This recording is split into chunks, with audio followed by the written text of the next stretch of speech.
जय हिंद दोस्तों, mission success happy में आप सभी का स्वागत है। फ्रेंड्स, इस वीडियो में आप लोग को साइंस का सभी क्वेश्चन देखने को मिलेगा और सभी इंपॉर्टेंट क्वेश्चन है।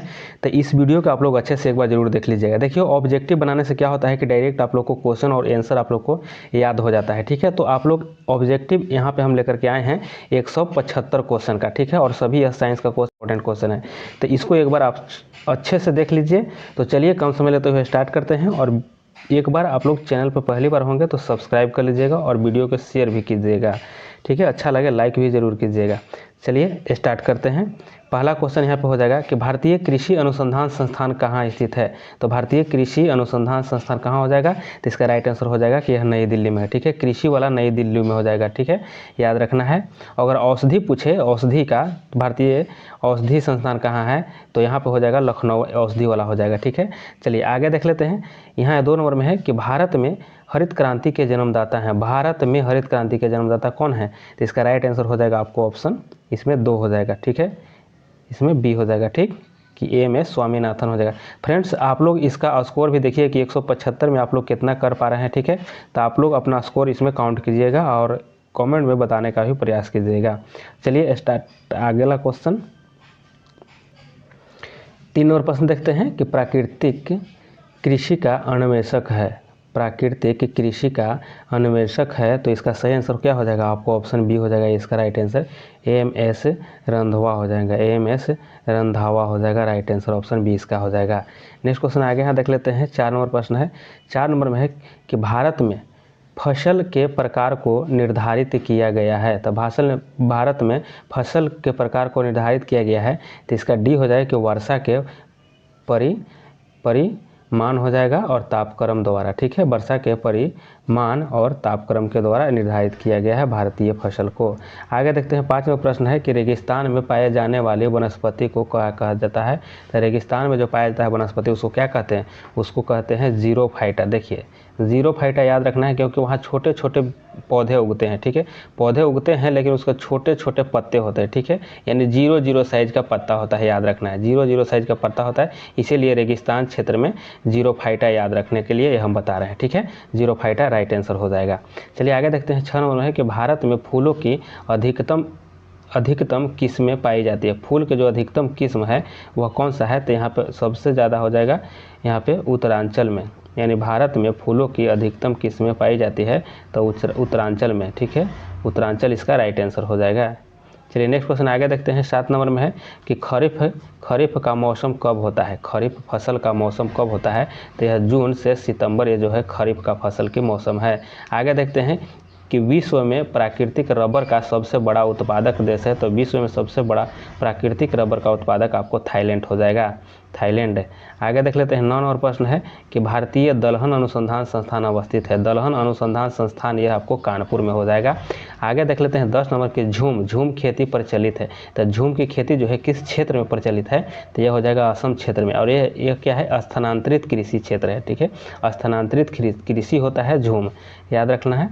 आगे यहाँ पर देख लेते हैं। 11 नंबर में है कि सिनकोना पौधे के किस भाग से कुनैन प्राप्त किया जाता है। कुनैन जो प्राप्त होता है सिनकोना के किस भाग से, तो यह होता है तने के छाल से प्राप्त किया जाता है।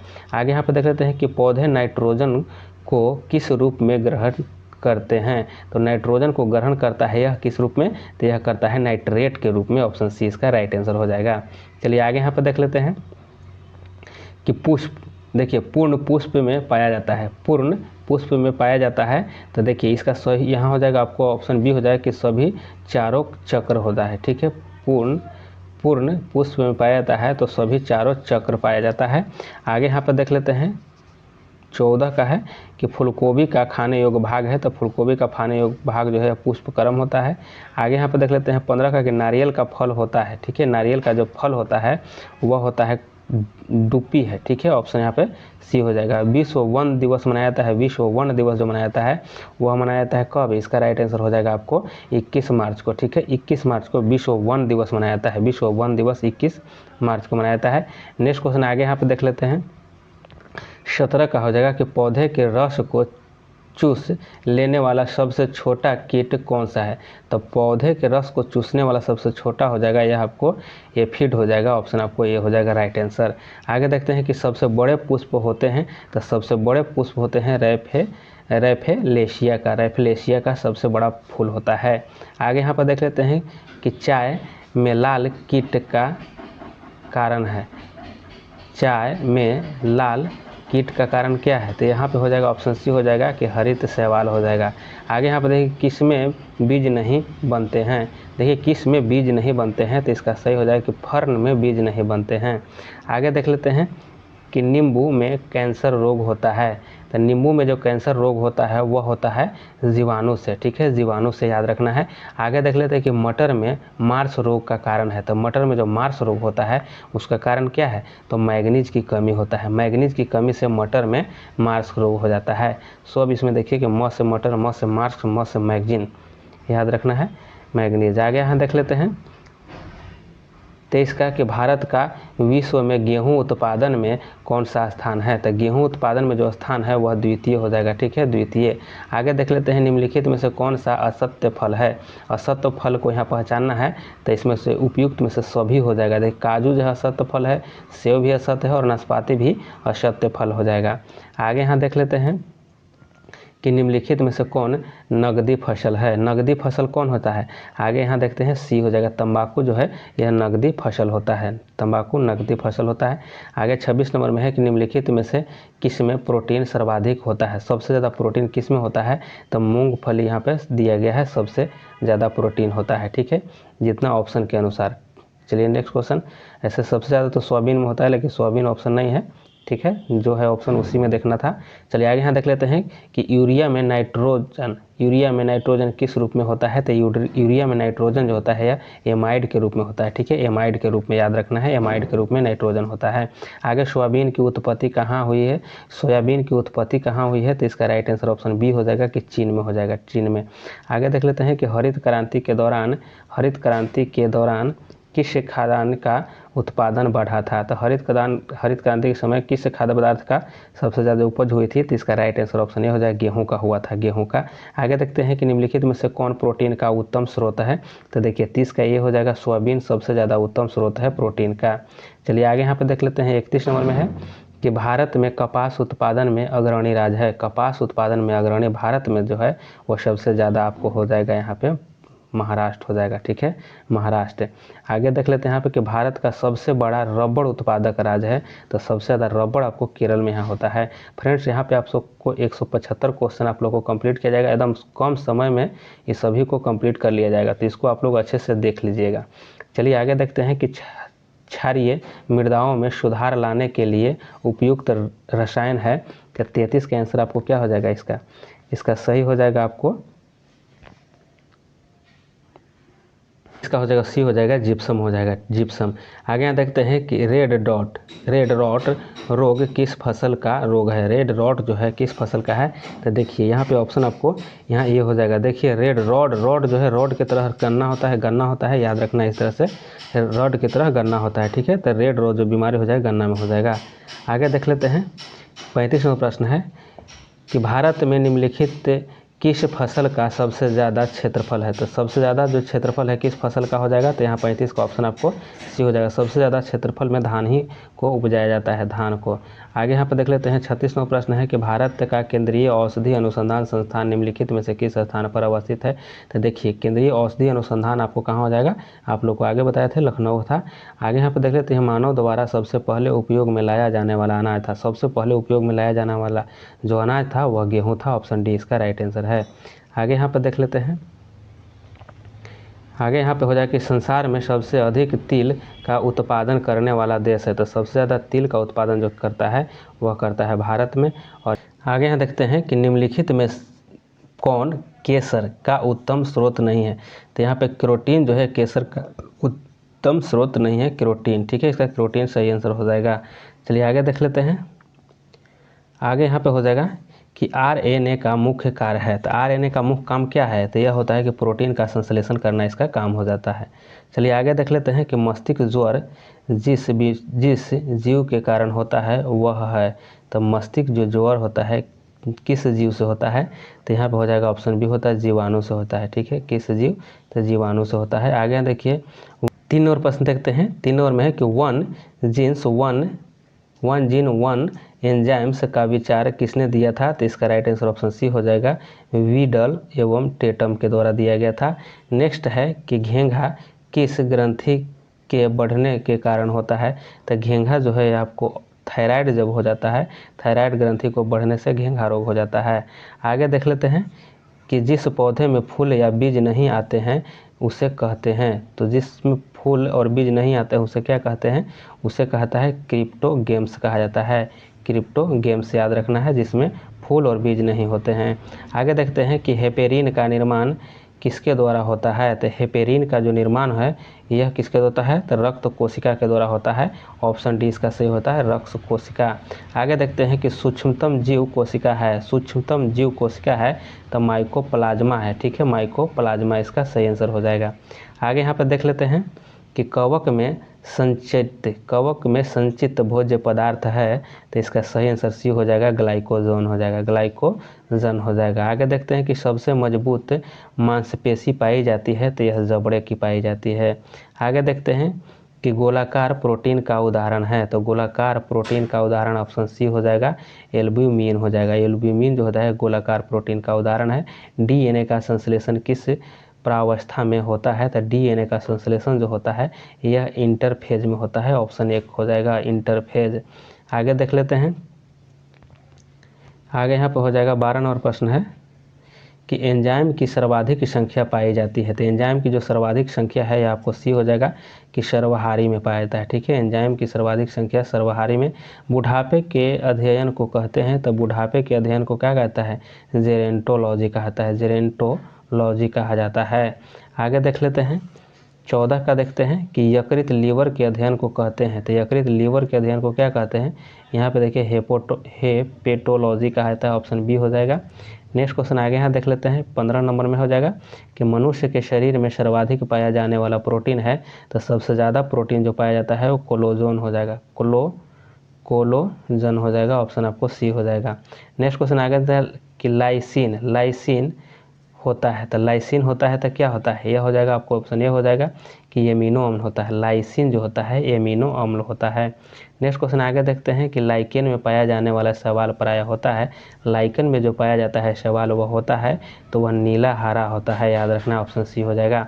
आगे देखते हैं कि अधिकांश एंटीबायोटिक दवाइयाँ बनती है, तो अधिकांश जो एंटीबायोटिक जो होता है वह ऑप्शन सी हो जाएगा, बैक्टीरिया से बनता है। नेक्स्ट क्वेश्चन आगे देख लेते हैं कि यकृत किस रूप में भोजन को संचित रखता है, तो यकृत जो है किस रूप में भोजन को संचित रखता है? तो यहाँ देखिए आपको ऑप्शन बी हो जाएगा, ग्लाइकोजेन के रूप में रखता है, ग्लाइकोजेन। आगे देखते हैं कि केसिन प्रोटीन का सबसे अच्छा स्रोत है, तो केसिन जो है सबसे दूध में पाया जाता है, दूध, ठीक है। आगे यहाँ पर देख लेते हैं 21 नंबर में हो जाएगा कि तंत्रिका तंत्र के अध्ययन को कहते हैं, तो तंत्रिका तंत्र के अध्ययन को कहते हैं न्यूरोलॉजी कहते हैं, ऑप्शन आपको इसी हो जाएगा। कानों में कुल हड्डियों की संख्या है, देखिए कानों में कुल हड्डियों की संख्या 6 होती है, 3 ई साइड और 3 ई साइड होता है, ठीक है, तो 6 हो जाएगा। आगे देख लेते हैं कि चेहरे में कुल हड्डियों की संख्या होती है, चेहरे में कुल हड्डियों की संख्या कितना हो जाएगा? तो 14 हो जाएगा। कहते हैं कि 14वीं का चांद, ठीक है, तो 14वीं का चांद कहाँ? चेहरा में ही है, ठीक है, यानी 14 हड्डियाँ याद रखने के लिए बता रहे हैं आपको। आगे यहाँ देखते हैं कि सिल्क प्राप्त की जाती है, तो सिल्क प्राप्त किया जाता है कुनेन से, ठीक है, कोकून से सिल्क प्राप्त किया जाता है, सॉरी, कोकून इसका सही हो जाएगा, कोकून से प्राप्त किया जाता है सिल्क। आगे देखते हैं कि जंतु जगत का सबसे बड़ा वर्ग है, तो जंतु जगत का सबसे बड़ा जो यह जगत है वह अर्थोपोडा होता है, ठीक है, अर्थोपोडा। आगे देखते हैं कि पौधों का प्रजनन अंग है, पौधे का प्रजनन अंग आपको फूल हो जाएगा। आगे देखते हैं कि किस रोग में रक्त का थक्का नहीं बनता है, तो रक्त का थक्का जो है हीमोफीलिया रोग में नहीं बनता है। नेक्स्ट क्वेश्चन आगे देख लेते हैं कि शरीर में ऑक्सीजन की पूर्ति किसके माध्यम से होता है, तो शरीर में ऑक्सीजन की पूर्ति जो है वह लाल रक्त कणिकाओं के द्वारा होता है, ठीक है। नेक्स्ट क्वेश्चन आगे देख लेते हैं, आगे यहाँ पे हो जाएगा प्रजनन संबंधी सूचना एकत्र रहती है, तो यह प्रजनन संबंधी जो सूचना एकत्र कहाँ रहती है, तो यह होता है डीएनए में, कहाँ? डीएनए में। आगे देखते हैं कि थार मरुस्थल किस प्रकार की वनस्पति उगती है, तो थार मरुस्थल में उगता है ज़ेरोफाइटा वनस्पति। नेक्स्ट क्वेश्चन आगे देख लेते हैं कि दूषित जल पीने से कौन सा रोग होता है? दूषित जल पीने से होता है हैजा रोग हो जाता है, ठीक है, हैजा। आगे देखते हैं कि रोहा किस अंग की बीमारी है? रोहा जो है किस अंग की बीमारी है? तो यह हो जाएगा आँख की है, ठीक है, जिसको ट्रोचोमा कहते हैं, ट्रोकोमा कहते हैं, यह रोहा है, ठीक है, आँख की बीमारी है। आगे यहाँ देखते हैं कि हार्ट अटैक का कारण क्या होता है? तो हार्ट अटैक का कारण इसमें देखिए ऑप्शन बी हो जाएगा, कोलेस्ट्रॉल होता है, कोलेस्ट्रॉल को बढ़ जाना हार्ट अटैक हो जाता है। आगे यहाँ पे देख लेते हैं कि मानव रक्त में प्लाज्मा कितना प्रतिशत होता है? तो मानव रक्त में जो प्लाज्मा होता है वह 55% होता है। एंजाइम सहायक होता है, तो एंजाइम किस में सहायक होता है? एंजाइम जो होता है यह भोजन के पचाने में सहायक होता है एंजाइम। नेक्स्ट क्वेश्चन आगे देख लेते हैं कि टिबिया नामक अस्थि मानव शरीर में कहाँ पाई जाती है? टिबिया जो नामक अस्थि है, हड्डी है, यह कहाँ पाया जाता है? तो इसका राइट आंसर हो जाएगा आपको ऑप्शन सी, टांग में पाया जाता है टिबिया। पौधे के रोगों का अध्ययन कराता है, पौधे के रोगों का अध्ययन क्या कहलाता है? यह हो जाता है आपको ऑप्शन बी हो जाएगा, रोग विज्ञान कहलाता है, ऑप्शन यहाँ पे बी हो जाएगा। आगे यहाँ पर देख लेते हैं 38 नंबर में है कि पिट्यूटरी ग्रंथि स्थित होती है। तो पिट्यूटरी जो ग्रंथि होता है यह मस्तिष्क में होता है। आगे है कि कौन सा विटामिन दूध में नहीं पाया जाता है? तो दूध में देखिए नहीं पाया जाने वाला है आपको विटामिन सी हो जाएगा, ठीक है। आगे 40 नंबर में देख लेते हैं यहाँ की कार्बोहाइड्रेट्स में आते हैं। तो कार्बोहाइड्रेट्स में कौन आता है? इसमें देखिए स्टार्च और शर्करा होता है, ठीक है, स्टार्च और शर्करा होता है। फ्रेंड्स यह 40-40 कर के यह वीडियो आप लोग को है, ठीक है। इसी तरह से यह 175 वीडियो इसमें लगभग आप लोग को देखने को मिलेगा। चलिए अगला देख लेते हैं। आगे यहाँ पे हो जाएगा, चलिए यहाँ पे देख लेते हैं। नेक्स्ट में है कि निम्नलिखित में से श्वेत क्रांति का संबंध है। तो श्वेत क्रांति का संबंध किससे हो जाएगा? इसका राइट आंसर हो जाएगा कि यह दूध उत्पादन से हो जाएगा, ठीक है। श्वेत क्रांति का संबंध जो हो जाएगा दूध उत्पादन से है। नेक्स्ट क्वेश्चन आगे यहाँ पे देख लेते हैं कि भारत में सर्वाधिक दूध देने वाली बकरी की नस्ल है। तो बकरी की नस्ल आपको जमुनापारी हो जाएगा, ठीक है, जमुनापारी यह बकरी की नस्ल है जो दूध सबसे ज़्यादा देती है। मुर्रा किस पालतू प्राणी की नस्ल है? मुर्रा जो है यह हो जाएगा आपको ऑप्शन बी हो जाएगा, मुर्रा भैंस है, ठीक है। आगे देख लेते हैं कि दूध में कौन सा तत्व कम मात्रा में होता है? तो दूध में कम मात्रा में होने वाला जो हो जाएगा यह कोबाल्ट हो जाएगा। आगे देखते हैं कि सर्वाधिक पशुधन, ठीक है, पशुधन किस राज्य में पाया जाता है? तो सर्वाधिक जो पशु है वह आपको उत्तर प्रदेश में हो जाएगा, ठीक है। आगे देख लेते हैं कि किसी उपस्थिति के कारण दूध का रंग सफ़ेद होता है, यानी किसकी उपस्थिति के कारण दूध का रंग सफ़ेद होता है? तो केसिन हो जाएगा, ठीक है, ऑप्शन आपको डी सही हो जाएगा। ऑपरेशन फ्लड, ऑपरेशन फ्लड निम्नलिखित में से किससे संबंधित है? तो ऑपरेशन फ्लड जो है यह किससे संबंधित हो जाएगा? यह आपको दूध से हो जाएगा, ऑप्शन बी इसका राइट हो जाएगा, दूध आपूर्ति से हो जाएगा। आगे देख लेते हैं 8 नंबर प्रश्न में कि दुधारू मवेशियों की निम्नलिखित बीमारियों में से कौन सी बीमारी संक्रमणीय है? ठीक है, संक्रमणीय है, तो इसमें देख लेना हार्ट का ऑप्शन डी हो जाएगा। उपयुक्त में से सभी जो है फुट एंड माउथ रोग भी होता है, एंथ्रेक्स भी होता है और ब्लैक क्वार्टर भी रोग हो जाता है। आगे यहाँ पे देख लेते हैं 9 का, यहाँ पे हो जाएगा कि श्वेत क्रांति का जनक किसे कहा जाता है? श्वेत क्रांति का जनक वर्गीज कुरियर को कहा जाता है, श्वेत क्रांति के जनक वर्गीज कुरियर को कहा जाता है। नेक्स्ट क्वेश्चन आगे यहाँ पर देख लेते हैं कि किसके दूध में वसा की मात्रा सर्वाधिक होती है? तो वसा सबसे ज़्यादा रेंडियर के दूध में होता है। आगे देखते हैं गरीबों की गाय के नाम से किसे जाना जाता है? तो गरीबों के गाय के नाम से बकरी को जाना जाता है, ठीक है। आगे यहाँ पर देख लेते हैं कि बकरी की किस नस्ल को जर्सी भी कहा जाता है? बकरी की नस्ल है जिसको जर्सी भी कहा जाता है। तो यह देखिए ऑप्शन डी हो जाएगा, एंग्लो नुबियन को कहा जाता है, ठीक है, एंग्लो नुबियन जो है यह बकरी की जर्सी का नस्ल है। आगे देख लेते हैं 13 नंबर प्रश्न है कि विश्व की दूध की रानी किस नस्ल की बकरी को कहा जाता है? तो यहाँ पे ऑप्शन आपको ए हो जाएगा कि सानेन को कहा जाता है, सानेन को। आगे देखते हैं मेरिनो क्या है? मेरिनो क्या है? तो मेरिनो ये आपको हो जाएगा भेड़ है, मेरिनो जो है यह भेड़ है, ठीक है। आगे देख लेते हैं कि सबसे बड़ा जीवित पक्षी है, तो सबसे बड़ा जीवित पक्षी आपको शुतुरमुर्ग हो जाएगा, ठीक है। और सबसे बड़ा अंडा देने वाला भी होता है, ठीक है। अंडे देने वाली स्तनधारी है, तो अंडे देने वाली स्तनधारी हमें आपका हो जाएगा बी हो जाएगा, डक विल्ड प्लेटिपस जो है यह अंडा देने वाला स्तनधारी है। नेक्स्ट क्वेश्चन आगे देख लेते हैं कि एपी कल्चर संबंधित है, तो एपी कल्चर संबंधित हो जाएगा आपको मधुमक्खी से, ठीक है, मधुमक्खी से हो जाएगा। और निम्नलिखित में से कौन सा पशु जुगाली नहीं करता है? जुगाली नहीं करता है तो यह सूअर जो है जुगाली नहीं करता है। आगे देख लेते हैं कि लाल क्रांति किससे संबंधित है? तो लाल क्रांति हो जाएगा मांस उत्पादन से, ठीक है, लाल क्रांति मांस उत्पादन से हो जाएगा। आगे देखते हैं कि पशुओं में होने वाला अफरा रोग का कारण है, तो अफरा रोग का कारण इसमें से क्या हो जाएगा? ऑप्शन डी हो जाएगा। ऑप्शन डी है कि प्रदूषित आहार से अफरा रोग हो जाता है। आगे देखते हैं कि मुर्गी के अंडे में कार्बोहाइड्रेट की मात्रा होती है, तो इसमें हो जाएगा कि 0.00 ग्राम होता है, ठीक है, कार्बोहाइड्रेट इसमें नहीं होता है। कहते हैं कि मवेशियों में बंझापन का कारण निम्नलिखित रोग में से है, तो बंझापन होने का कारण क्या है? तो इसमें हो जाएगा कि बैंग रोग हो जाएगा, बैंग रोग हो जाएगा। आगे देख लेते हैं कि एक छत्ता में रानी मधुमक्खी की संख्या कितनी होती है? रानी मधुमक्खी की कितनी संख्या होती है एक छत्ते में? तो इसमें होता है एक ही रानी मधुमक्खी होता है, एक ही रानी मधुमक्खी होता है। आगे यहाँ पर देख लेते हैं कि पशुधन में सबसे अधिक बच्चे देने वाली नस्ल है, तो सबसे ज़्यादा बच्चा देता है इसमें से सूअर है, ठीक है। नेक्स्ट क्वेश्चन आगे यहाँ पर देख लेते हैं। यहाँ आगे है कि संसार में सबसे अधिक अंडे देने वाली मुर्गी की नस्ल कौन सी है? तो संसार में सबसे ज़्यादा अंडा देने वाला मुर्गी है तो श्वेत लेग हार, ठीक है, ऑप्शन आपको डी हो जाएगा। आगे देखते हैं कि भारत में भेड़ की सबसे उत्तम नस्ल है, तो भारत में सबसे भेड़ की उत्तम नस्ल आपको नेलोर है, ऑप्शन बी इसका सही हो जाएगा। आगे देख लेते हैं 27 नंबर में है कि शहरी बकरी के नाम से कौन जानी जाती है? शहरी बकरी के नाम से कौन जानी जाती है? तो यह हो जाएगा आपको बर्बरी जो है शहरी बकरी के नाम जानी जाती है। आगे देखते हैं कि भारत में सबसे अधिक बकरियां कहाँ पाई जाती है? तो सबसे ज़्यादा बकरी जो है उत्तर प्रदेश में। नेक्स्ट क्वेश्चन आगे देखते हैं। आगे यहाँ देखते हैं कि पश्मीना बकरी निम्नलिखित किस नस्ल से प्राप्त होती है? तो किस नस्ल से प्राप्त होती है? ऑप्शन सी हो जाएगा चंगथंगी। देखिए यह जो क्वेश्चन इसमें आपको दिखाई दे रहा है सभी, यह पशुपालन से संबंधित क्वेश्चन था। यहाँ से आप लोगों को क्वेश्चन आएंगे तो आप लोग बनाइएगा, इसीलिए यहाँ क्वेश्चन को आप लोग को सिलेक्ट करके इसमें ऐड किया गया है। आगे यहाँ देखते हैं कि विश्व में सर्वाधिक भेड़ किस देश में पाई जाती है? तो विश्व में सबसे ज़्यादा भेड़ ऑस्ट्रेलिया पाई जाती है। आगे देखते हैं मवेशी और भैंस के ऊपर और नीचे जबड़ों में अस्थायी कृदंत की संख्या क्या होता है? ठीक है, यानी कृदंतों की संख्या यानी कुल दांतों की संख्या यहाँ पे पूछा जा रहा है कितने होते हैं? तो यहाँ पे सही आंसर हो जाएगा बी हो जाएगा, यानी 8 होते हैं, ठीक है, ऊपर और नीचे मिला करके।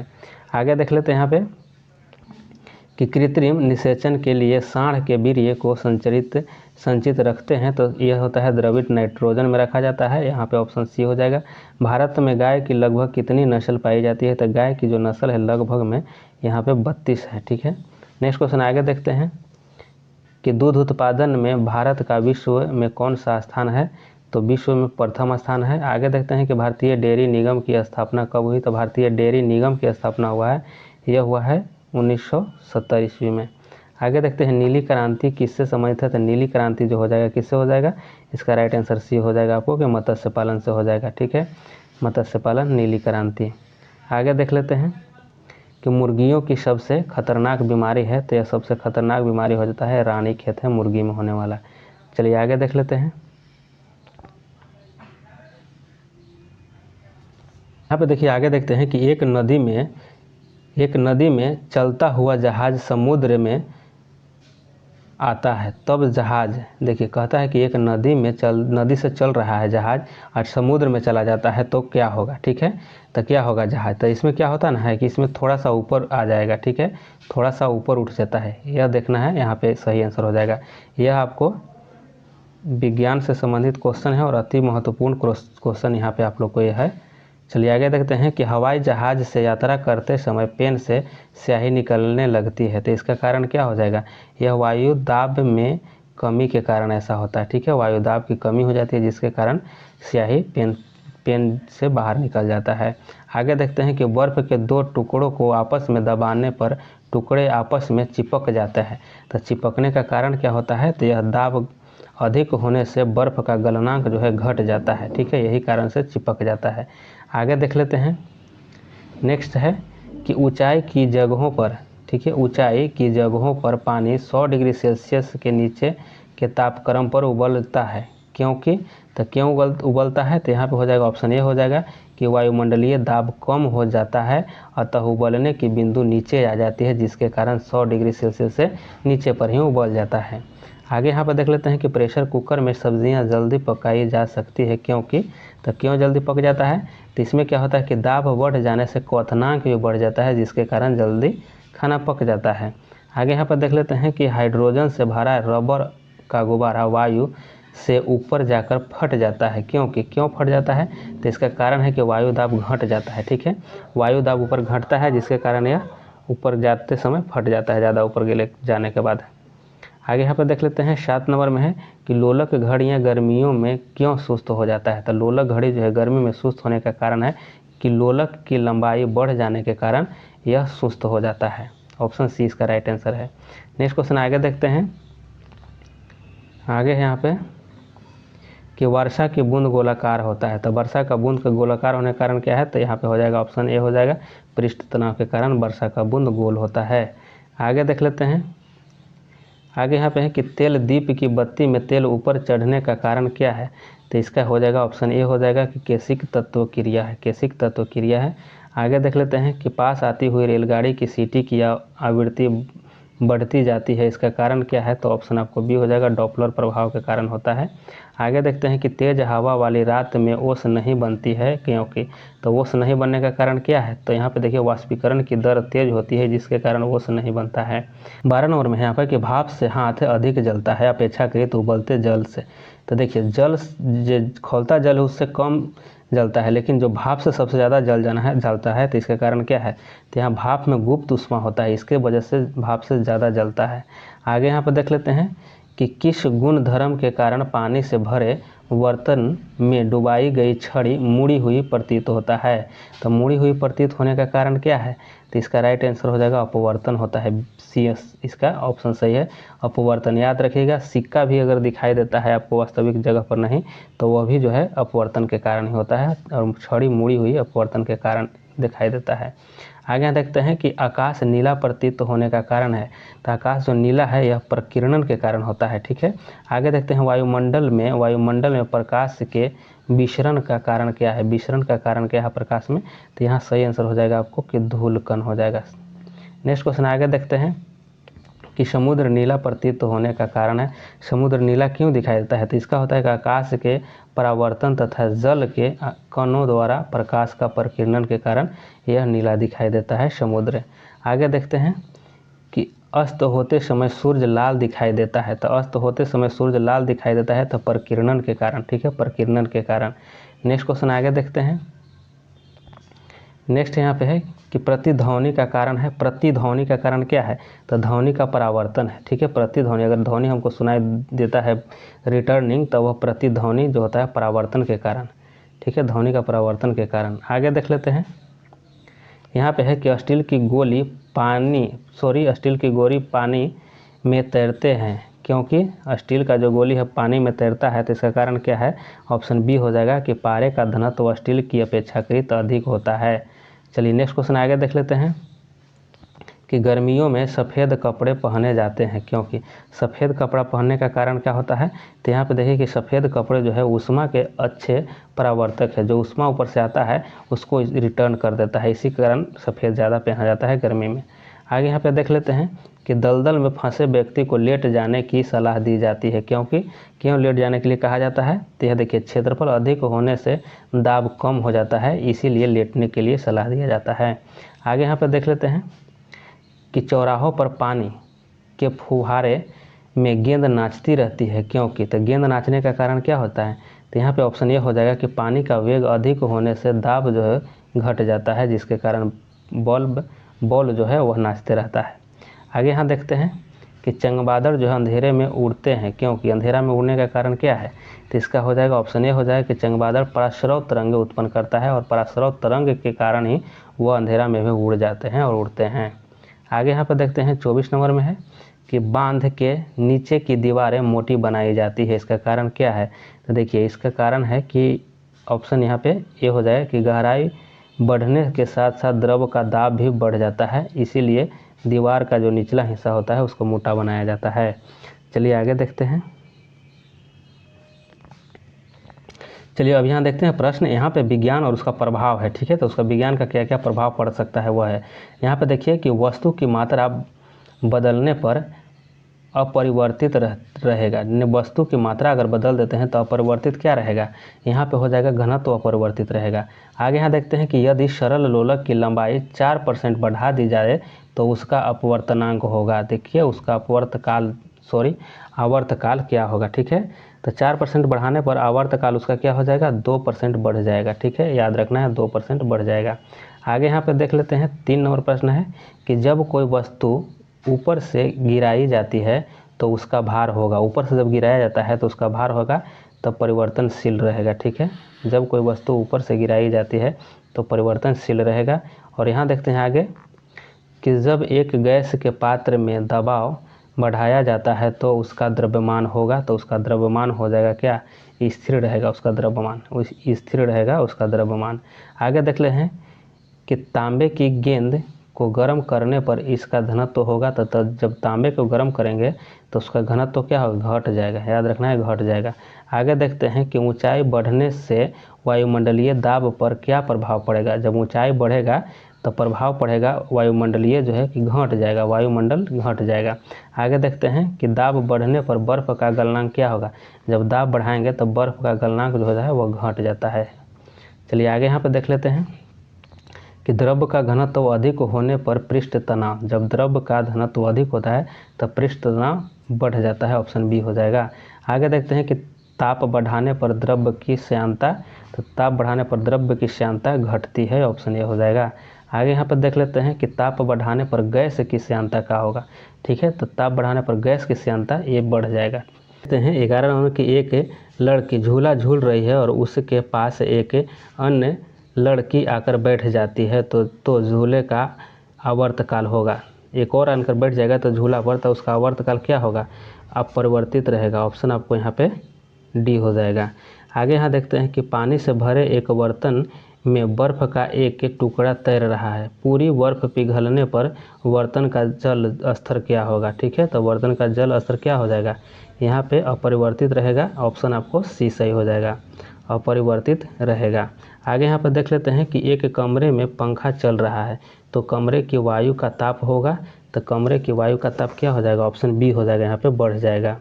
नेक्स्ट क्वेश्चन आगे यहाँ पर देखते हैं 14 नंबर में है कि कमरे में रखे रेफ्रिजरेटर का दरवाज़ा खोल दिया जाए तो कमरे का ताप होगा। रेफ्रिजरेटर का अगर दरवाज़ा खोल दिया जाता है तो यहाँ पे ताप क्या होगा, तब बढ़ जाएगा, ठीक है, ताप बढ़ जाएगा। रेफ्रिजरेटर मतलब क्या हुआ, यह फ्रिज की बात किया जा रहा है। आगे यहाँ पर देख लेते हैं कि किसी चुंबक को गर्म करने पर उसका चुंबकत्व क्या हो जाएगा। कोई गर्म करिएगा चुंबक को तो उसका चुंबकत्व जो होता है नष्ट हो जाता है, चुंबक की शक्ति नहीं रह पाता है उसमें। आगे देख लेते हैं 16 में है कि अर्धचालक में ताप बढ़ाने पर, तो अर्धचालक में ताप बढ़ाने पर क्या हो जाएगा, प्रतिरोध घटता है, प्रतिरोध घटता है। आगे देखते हैं कि जब किसी वस्तु को धनावेशित किया जाता है तो वह धनावेशित किया जाता है तो वह इलेक्ट्रॉन खो देता है, ठीक है, इलेक्ट्रॉन को खोता है। आगे यहाँ पर देख लेते हैं 18 का है कि जल में गैसों की विलेयता ताप बढ़ने से क्या होगा। तो जल में गैसों की विलेयता ताप बढ़ाने से हो जाएगा, यहाँ पे ऑप्शन बी हो जाएगा, घटेगा। आगे देखते हैं कि पृथ्वी तल से ऊपर या नीचे जाने पर गुरुत्वीय त्वरण का मान होगा, ठीक है। तो गुरुत्वीय त्वरण का मान क्या हो जाएगा, यहाँ पे 19 का ऑप्शन आपको ये हो जाएगा कि घट जाएगा।